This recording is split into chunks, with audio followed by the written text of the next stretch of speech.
But I do want to say a few words. And first, I want to thank Bridget.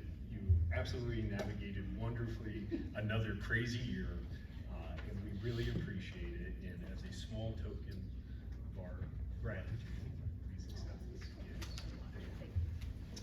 And I also want to thank the entire OLA board. You know, they all give up time from their very busy schedule to do the work, and I really appreciate it and look forward to working with everybody this year. And I want to give a special thanks to Sheila. As it's been said over and over again, this absolutely would not get done without her. I think I've already sent her a couple panicked emails like, what am I supposed to do? Where does this go? So I appreciate it, and look forward to working with you for this next year.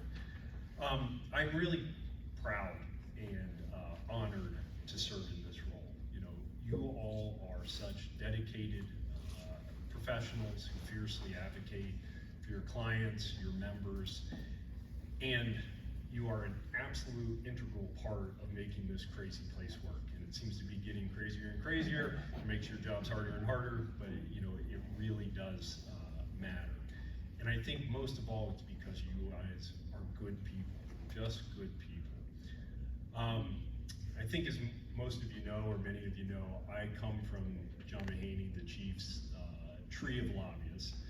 And I owe a lot to the chief, and he taught me a lot, and I will forever miss his calls and the very long lunches we would go do, and I miss him dearly. But one of the things that I quickly learned with being around the chief was that he loved being a lobbyist, and he loved the lobbying profession. And for those who got to go over to the chief's office, you would see behind his desk a whole row of pictures of people who worked for him, and then went on, work other places. And he lovingly called them his alumni. And he would, endlessly brag about them. But then, if you looked at the rest of his office, he had pictures of basically every other lobbyist out there, and he called them just as lovingly his Subway alumni. And he would always tell me, and tell us, I know Laura heard it a million times, these are the people who wanted to work for me, claimed to have worked for me.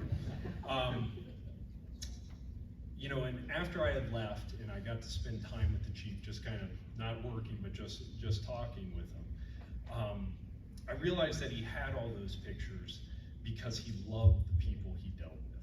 He loved those kind of relationships, and he truly cherished those relationships. And it was those relationships that made him love being a lobbyist. And I look out here and I consider myself very lucky because I love being a lobbyist. And a lot of that is because I get to work with people like you.